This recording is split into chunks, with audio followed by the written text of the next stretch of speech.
20 to 8, you're watching TVAM. Time for sport now. Over to Richard Keys.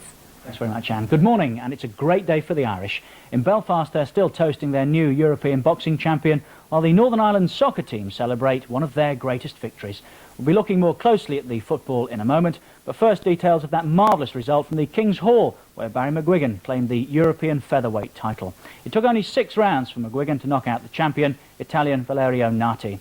After the fight, the new champion was joined by his wife Sandra as he spoke to Roisin Macaulay. Barry, the whole of the King's Hall must have been 8,000 people went mad tonight. It was hard to see what actually happened. What did happen at the end of the fight? I caught him one of my body punches, and in actual fact I caught him 2 of them. A double left hook, a right uppercut, and that was the end of it. But he was a very tough opponent, and he was very, very strong, and he didn't look like he was going to wilt. In actual fact, he wilted very quickly, but you know, I thought it would have happened earlier. He made me fight very hard. But people are obviously saying now you're a potential world beater. Oh yeah, people are saying that. But I don't. I take all that with a pinch of salt. I don't get overexcited, too excited about that, because I know that one punch can turn the table on you, and you're only as good as your last fight. That's what makes boxing so exciting. One punch and the whole thing's over. Now, congratulations to Barry McGuigan. Ireland didn't have it all their own way, though. John Feeney of Hartlepool took the British bantamweight title, beating local lad Davy Lama. That fight stopped in the 3rd round. Meanwhile, in Hamburg, the Northern Ireland soccer team enjoyed one of their finest moments. To keep alive their slim hopes of qualifying for the finals of the European Championships, they faced a tall order.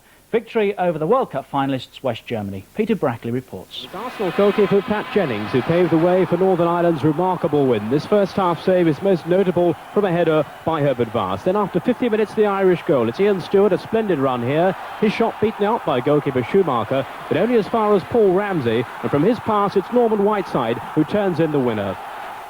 And that goal puts Northern Ireland top of their group, yet after beating West Germany twice, they must rely on Albania at least drawing with the Germans on Sunday, a difficult task by anybody's standards. The team with the best chance of qualifying for the finals are Wales. A win yesterday in Bulgaria would have made their progress certain, but there was no doubt that the luck wasn't with the Welsh. He's Brian Flynn with the corner.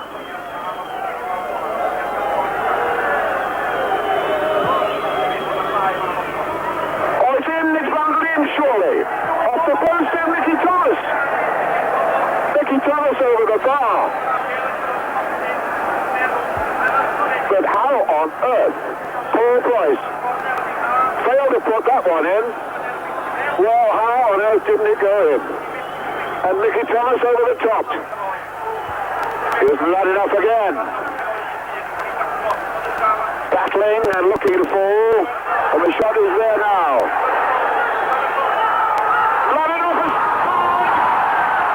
Vladinov has got it. 1-0. Hugh Johns reporting there, and apologies for the quality of that sound, incidentally. Wales still top their table, and they can end Yugoslavia's challenge by beating them in Wales next month.